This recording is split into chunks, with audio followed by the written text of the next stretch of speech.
বাংলায় একটি প্রবাদ আছে, আপনারাও শুনেছেন, সুখে থাকতে ভূতে গিলায়। প্রবাদটি শুনেছেন আপনারা? সুখে থাকতে ভূতে গিলায়। তারা আমাদের এই মুসলিম প্রধান দেশে ডিমের কুসুম যেমন ডিমের মধ্যে নিরাপদ, মায়ের কাছে যেমন শিশু নিরাপদ, তারাও আমাদের কাছে নিরাপদ। কোনো দাঙ্গা হয় না, কিন্তু সুখে থাকতে ভূতে গিলায়। তারা যে সুখে আছে, সুখে থাকতে থাকতে ভূতে গিলায়, এর মানে অহেতুক অকারণে দুর্দশা সমস্যা সৃষ্টি করে। এই যে সুখে আছে, বাস সমস্যা সৃষ্টি করা শুরু হয়ে গেছে। কারা সমস্যা সৃষ্টি করে, এটাও একটি লক্ষণীয় বিষয়। আমাদের দেশের যারা সনাতনী ভাইরা আছেন, তাদেরকে এমন দেখা যায় না। তবে হ্যাঁ, তারা হয়তো অনেক সময় প্রলোভনের শিকার হয়ে বিভিন্ন লোভের হাতে পড়ে তারা এমন কাজ করে। বিশ্বের মধ্যে একটি সন্ত্রাসী উগ্রবাদী একটি সংগঠন আছে, নাম কি বলেন? ইসকন। বিশ্বের মধ্যে এরা এমন উগ্রবাদ সৃষ্টি করেছে, যার কারণে বিভিন্ন দেশ থেকে এদেরকে নিষিদ্ধ করা হয়েছে। উইকিপিডিয়া দেখবেন এদের একরকম চরিত্র লেখা আছে, কিন্তু কর্মকাজ পুরোটাই ভিন্ন। তাদের কাজকর্ম একেবারেই ভিন্ন। তাদের উদ্দেশ্য কি, তারা কি চায়, এটা যদি আমরা জানতে চাই, তাহলে তাদের জন্মকাল দেখতে হবে। জন্মটা কোথায় হয়েছিল, কিভাবে হয়েছিল। একজন মানুষের জন্ম এবং জন্ম আগে এবং পরবর্তী বিষয়ে জানা গেলে লোকটা সম্পর্কে অনেক ধারণা পাওয়া যায়। এই ইসকনের জন্ম এদেশে হয় নাই, আমাদের প্রতিবেশী দেশেও হয় নাই। হয়েছে কোথায়? হয়েছে সেই আমেরিকা, নিউ ইয়র্ক। সেখানে এই উগ্রবাদ, জঙ্গিবাদ, সন্ত্রাসী একটি সংগঠন, সেখানেই তাদের জন্ম। সেখান থেকে বিশ্বের বিভিন্ন দেশে তারা সন্ত্রাসী ছড়ায়। আজকে বড় দুঃখের বিষয়,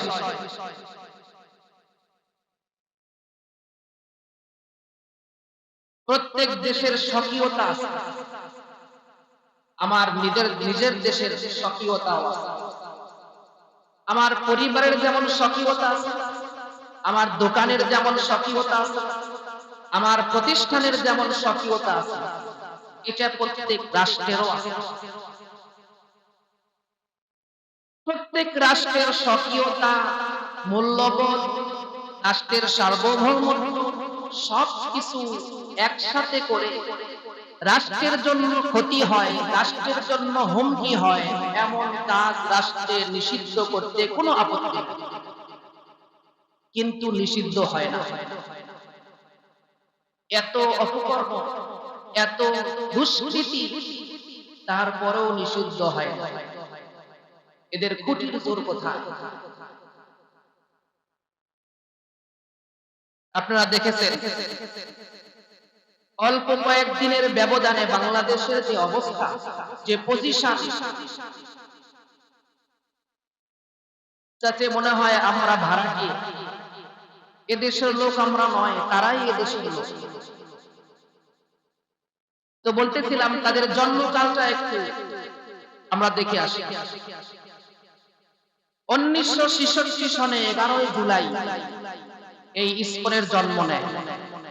এটার পুরো মিনিং হলো International Society for Krishna consciousness.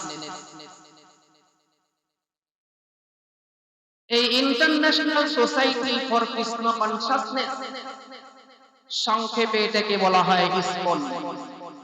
জন্মকাল 1966 সাল 11 জুলাই। এটা কে করে? তাদের ওই একজন লোক স্বামী প্রভুপাদ। এই স্বামী প্রভুপাদ তার লেখাপড়াও নিউ ইয়র্কে, বড় হওয়াও নিউ ইয়র্কে। সেই লোকটি এই সংগঠন তৈরি করল, নিউ ইয়র্কে তৈরি করল। সাধারণ এর পরিচিতি নাম হলো হরে কৃষ্ণ আন্দোলন। যখন এটা খাড়া করলো, এই আন্দোলনটা দাঁড় করাইল, তখন মূলধারার হিন্দুরাই এর প্রতিবাদ জানালো। আচ্ছা, হিন্দু একটি সংগঠন তৈরি করে, কিন্তু মূলধারার হিন্দুরা এর প্রতিবাদ কেন জানালো? প্রতিবাদ জানালো ভালো কথা, কিন্তু এর সাহায্যে এগিয়ে আসলো কিছু ইহুদি এবং খ্রিস্টান। এটা অনেক ভাবার বিষয়। আপনারা উইকিপিডিয়ায় সার্চ করে দেখবেন, হিন্দুরাই প্রতিবাদ জানাইলো, কিন্তু সাহায্যে এগিয়ে আসলো কারা? যে স্টিলসন জুডা নামক একজন ইহুদি, হার্ভে কক্স নামক একজন ইহুদি, লেরি শিন নামক একজন ইহুদি, টমাস হপকিন্স নামক একজন ইহুদি। এই ইহুদি এবং কিছু খ্রিস্টান এরা এসে এই স্বামী প্রভু পাদের পাশে দাঁড়াইলো, তুমি এটাকে বাস্তবায়ন করো, এটাকে দাঁড় করাও, আমরা তোমার সাথে আছি। ইহুদিরা পাশে আসে দাঁড়াইল। তাহলে আর আমাদের বোঝার বাকি নাই যে এটা হিন্দু বেশধারী ইহুদিদের একটি সংগঠন। হিন্দু বেশধারী ইহুদিদের সংগঠন যদি হয়, তাইলে অবশ্যই এটা যেমন আমাদের জন্য শত্রু, এটা ঠিক হিন্দুদের জন্যও শত্রু। এর প্রমাণ অহরহ আছে। প্রবর্তক সংঘ চট্টগ্রামের একটি হিন্দুর বড় প্রতিষ্ঠান, প্রবর্তক সংঘ। সেই প্রবর্তক সংঘের সম্পাদক তিনি ইতিপূর্বেও বারবার এসে এদের বিরুদ্ধে বিচার চাইছেন। এরা মন্দিরে অর্চনা করবে, আরাধনা করবে, তা না করে এরা সন্ত্রাসী সৃষ্টি করে, এদের বিরুদ্ধে বিচার চাইছে। সেই প্রবর্তক সংঘের সম্পাদক, সে একজন হিন্দু ধর্মীয় নেতা, সে ইসকনিদের বিরুদ্ধে আন্দোলন চায়, প্রতিবাদ চায়, বিচার চায়। তার মানে সাধারণ সরল মনা এই হিন্দু ভাইদের বিপক্ষে। এবং অনেক হিন্দুদের মিডিয়াতে দেখবেন আছে, এই সনাতনীরা তাদের জায়গা দখল করেছে, হিন্দুদের সাধারণ মন্দিরকে তারা ইসকন মন্দির বানাইছে, জবরদখল করে নিছে। এরকম মামলাও হয়েছে। সাধারণ হিন্দুদের যেমন দুশমন শত্রু, মুসলমানদের যেমন শত্রু, সাধারণ হিন্দুদেরও শত্রু। কেন বললাম? ইহুদি এদের পিছনে। কোরআন শরীফে আল্লাহ তাআলা সূরা মায়েদার 82 নম্বর আয়াতে বলেন, লাতাজিদান্না আশাদ্দান নাসি আদাওয়াতান লিল্লাযিনা আমানুল ইয়াহুদা ওয়াল্লাযিনা আশরাকু। অবশ্যই তোমরা ঈমানদারদের বিরুদ্ধে শক্ত অবস্থানে পাবে মুশরিক এবং ইহুদিদের। মুশরিক বলতে যারা শিরিক করে, এই হিন্দু, আর ইহুদি বলতে ইহুদি। এটা যখন গোড়াপত্তন হলো, সেখানে স্বামী প্রভুপাদ একজন হিন্দু আর কয়েকজনের যে স্টিলসন জুডা, হার্ভে কক্স, এই ইহুদিগুলো সেখানে ছিল। এই দুই শত্রু মিলে যে সংগঠন তৈরি করেছে, এই সংগঠনের কেবলমাত্র উদ্দেশ্য মুসলিম নিধন করা। আলোচনায় আসছে আমরা কোথায় আছি? আমরা তো পারস্পরিক দ্বন্দ্ব নিয়ে ব্যস্ত। আমরা পারস্পরিক দ্বন্দ্ব নিয়ে ব্যস্ত, কিন্তু তারা আমাদের নিয়ে ব্যস্ত, কিভাবে এদের দমন করা যায়। এজন্য পারস্পরিক দ্বন্দ্ব বাদ দেই। পারস্পরিক ভাইয়ে ভাইয়ে গন্ডগোল হতে পারে, তবে যখন বহিরাগত কোনো ইস্যু আসবে, তখন ভাই ভাই, প্রতিবেশী সব এক হয়ে বহিরাগত ইস্যুর মোকাবেলা করতে হবে। আমরা তো এটা ভুলে গেছি। আল-ইত্তিহাদ মা'আল ইখতিলাফ, মতানৈক্য আপোষের মধ্যে থাকার পরেও জাতীয় ইস্যুতে এক হতে হবে। এটা একটি জাতীয় ইস্যুতে পরিণত হয়েছে। মাঝে মধ্যেই তারা এই যে সুখে খাইতে যে ভূতে গিলায়, মাঝে মধ্যেই তারা এর করে।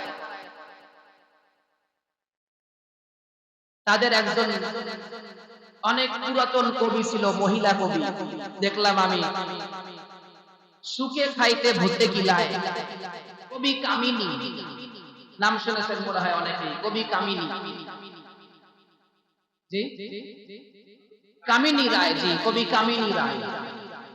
কবি কামিনী রায় সে বলেছিল, সুখ সুখ করে কেঁদো না আর, যতই কাঁদিবে, যতই ভাবিবে, যতই চিন্তা করিবে, শুধু হৃদয় হবে ভার। কে শুনে কার কথা? সুখ সুখ করে আমরা যেমন কাঁদি, সুখ সুখ করে যেমন কেঁদে আমরা বেড়াই, আবার অনেক সময় একটু সুখের দেখা পেলেই তা হারাতে ব্যাকুল হয়ে যায়। আমাদের চরিত্রটা হয়েছে